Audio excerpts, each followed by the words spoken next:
Cheers, everyone. Thank you for joining me. I am Dave Brown, and this is the New Populist. As you're well aware, Alvin Bragg, the district attorney in New York, indicted former President Trump on 34 counts of committing, I guess, financial crimes, something like that. It's not very clear because if you go through the actual indictment, it's nonsense, it's BS, it's made up stuff, and really, even doing that, even talking about the specific counts and trying to figure it out, I think is sort of legitimizing what are completely BS charges. And we all know that.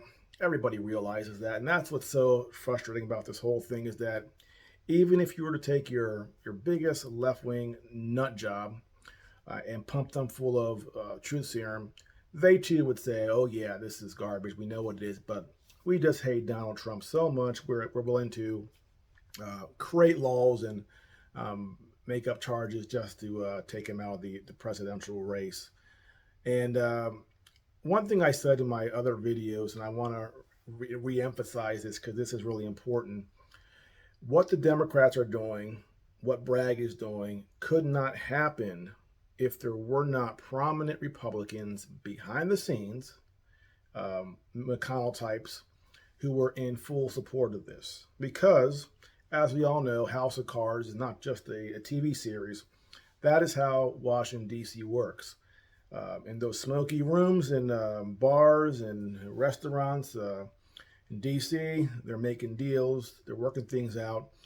And one way that the one side leverages the other side is they say, well, if you do this to us, we're going to do it to you. And so there's a truce there.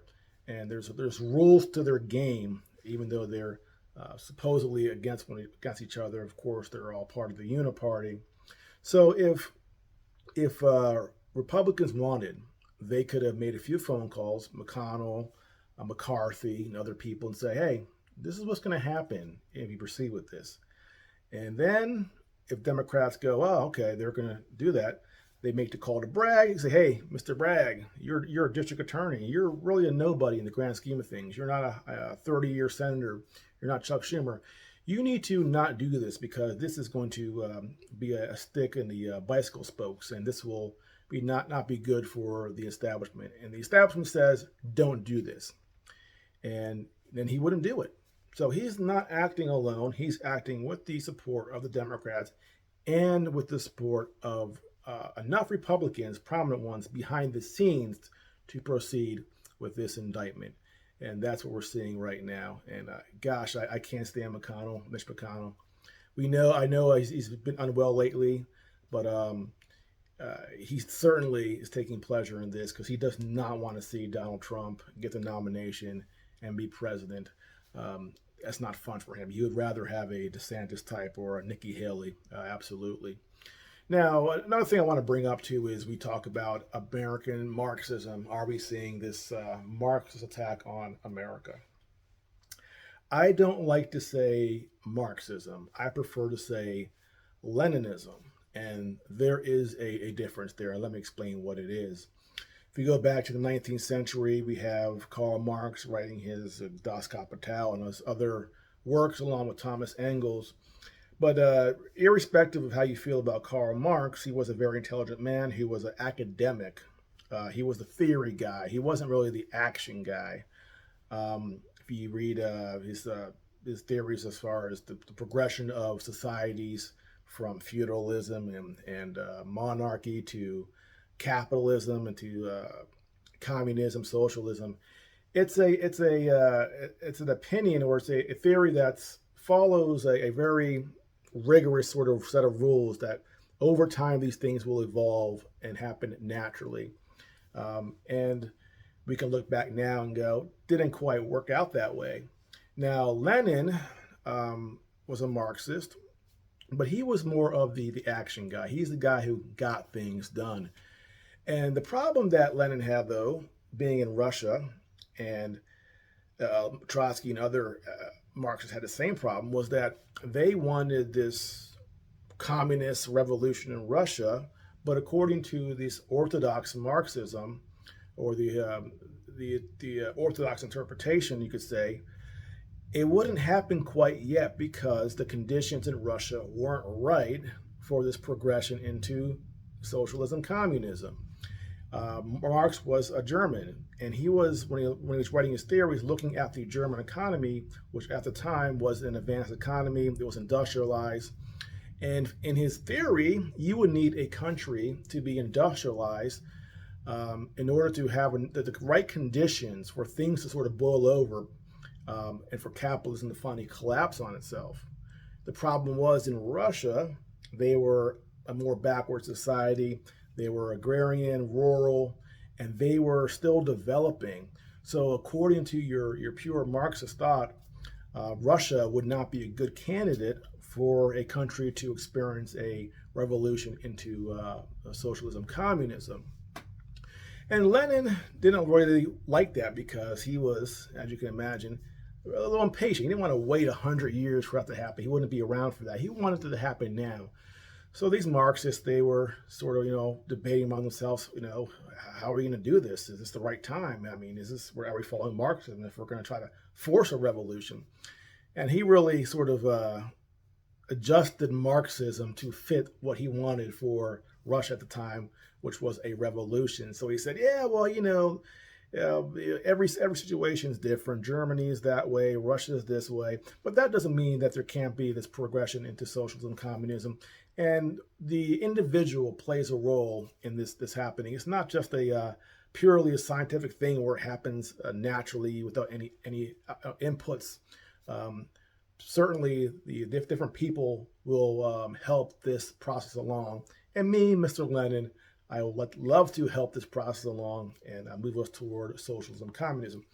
And so that's what they did. They had the Russian Revolution first in 1905, which failed, and they tried again in 1917, but this time, largely in part due to the World War One, they were successful. And I think that's an important point. Was yes, there was all this problem with the Tsar, but it was really the toll that World War One had on society in Russia that helped up the Bolsheviks. These soldiers that were on the front lines, they were done with the war. They wanted to move on. They didn't want to fight anymore. They were getting slaughtered against a very good German army. And when the Bolsheviks went to the front lines and said, "Hey, why don't you join us and walk away from this fight here?" A lot of them were like, "Let me think about this. Keep fighting the Germans or be a Bolshevik and at least support these Bolsheviks who want to take out the Tsar, so that way I can go home back to Siberia and not be here on this front fighting the Germans." And that was a popular message for these Russian soldiers who didn't want to fight anymore. And so that helped these Bolsheviks get power and affect this revolution in 1917. So what did Lenin realize, and what did he do as far as gaining power in Russia? What did he understand? Well, he was first and foremost an opportunist. He didn't, he said, whatever you got to do, whatever's available to you, use that. We don't have to be pure moral people here and follow rules. The only rule is what we create. And might, it's funny. It really is the might is right sort of argument. If you get the power, you have the power. End of story. And Lenin said that's what we need to do here. And in order for them to grasp power in Russia, they needed to take control of certain parts of society and government in order to grab power and hold on to it. And I refer to those as the levers of power. And you don't need to take over everything. You just need the people in the right spots to hold power. And it might only a revolutionary party can take control of a country when they're only 30% of the country. The Nazis were never a majority party in Germany, but they had power in the right spots to take power. And the same thing happened in Russia with Lenin. And so when the Bolsheviks started this revolution in 1917, they were a hair away from not being successful. And Trotsky admitted this later. He said, if a few things went differently, this would not have happened. And then he said, which was interesting, he said, if the provisional government under Kerensky was a little more effective, a little more competent, they could have beat us. But they were in such disarray and they were so incompetent, it allowed these Bolsheviks to take over and chase them out. And that's what they did. And then there was the Civil War in Russia for several years afterwards, where the Bolsheviks fought the whites, the reds versus the whites, and eventually won. And then Lenin dies and Stalin takes over, and we all know what happened after that. The reign of Stalin, that was, the cult of personality, as they later called him, his grasp on power and his control of the Soviet Union. Now, talking about the United States and how I talk about Leninism here, what the people in power have done very well is control the levers of power. They control the judiciary in the right places. They can just control the bureaucracy in the right places, in the FBI, in the CIA, in the State Department, in the DOJ. They have enough people in the right places so that even when Republicans, like a Trump, comes into power in 2017, he's still being hamstrung.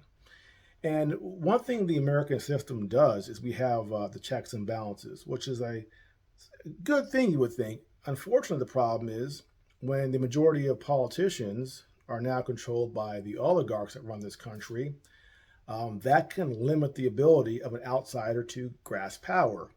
And how does this happen? Well, let's think about Trump again.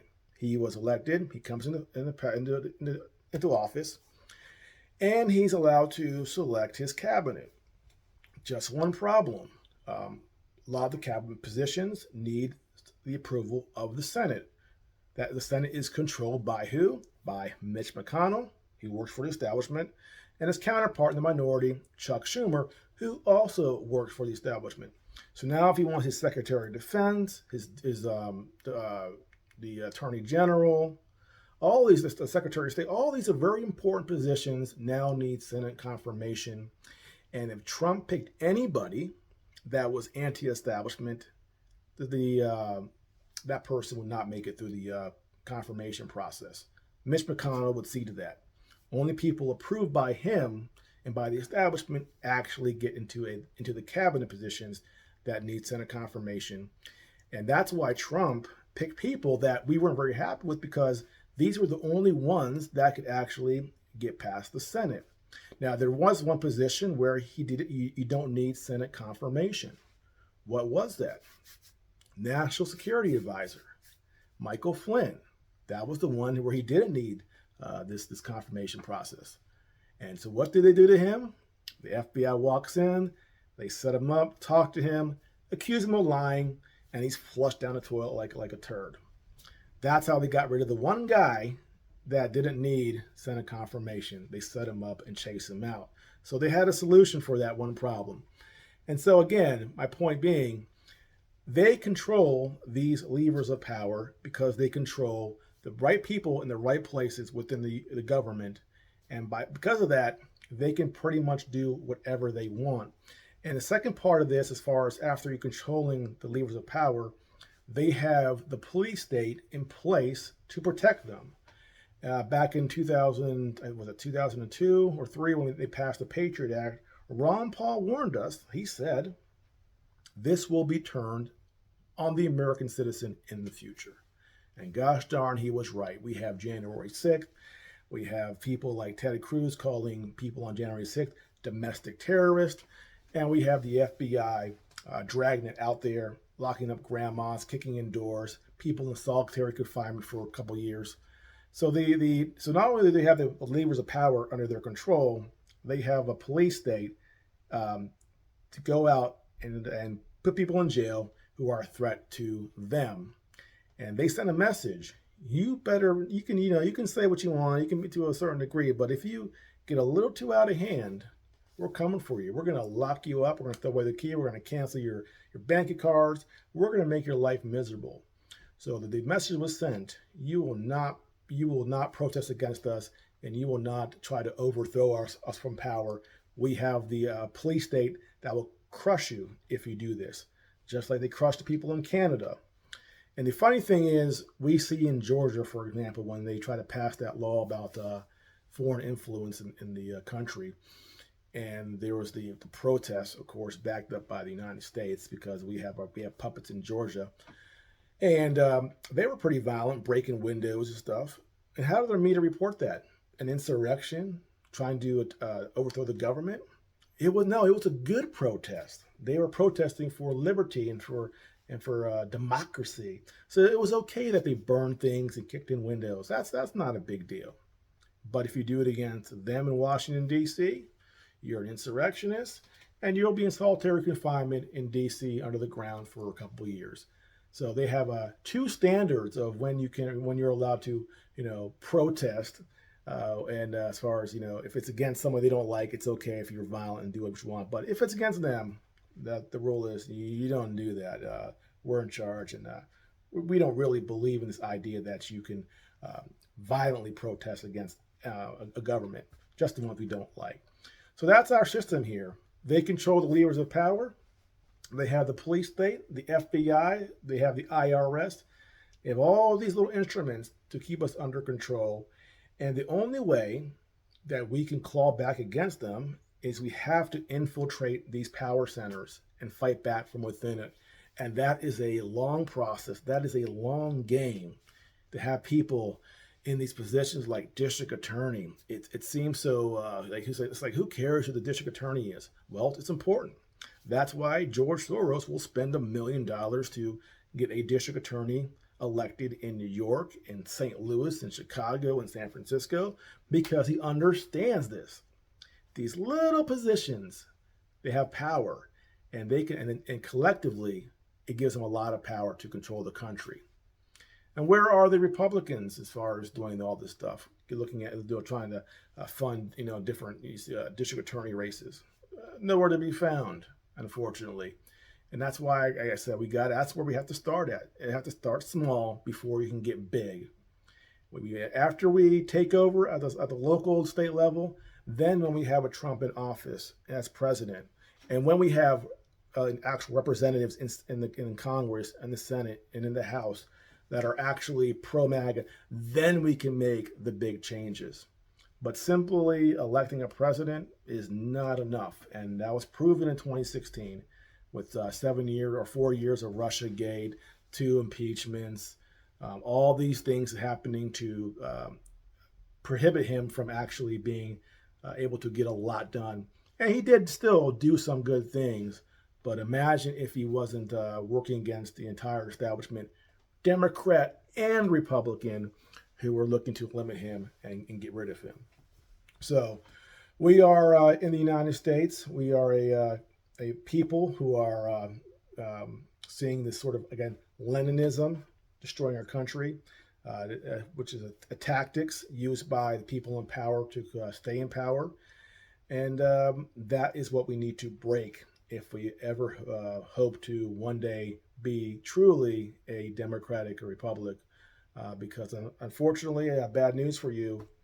We do not live in a free country anymore. If you believe that, I don't know what to tell you. That's been gone for about 40, 50, 60 years. The thing is, though, the reason why people don't necessarily recognize it, because if you follow the program, people generally leave you alone. You're okay. And you go, well, I live in a free country. I have a good job. I do what I want. I have a good time. And generally people leave me alone. What's the problem? Okay, go protest the government and get too close to a certain building. Watch how free you are then. So you're free as long as you play by their rules. And the minute you deviate just a little bit, you're finished. There goes your Twitter, there goes your Facebook, and you get a knock at the door, and there's 5 FBI agents with their guns drawn at you while you're standing there in your boxers, holding the graham cracker, and you're wondering, what the heck is going on? Well, you live in America, and you do not live in a free country. That's what's going on, and that's the unfortunate thing. Well, that's it for now. If you are new to my channel, please like and subscribe, and I'll see you next time.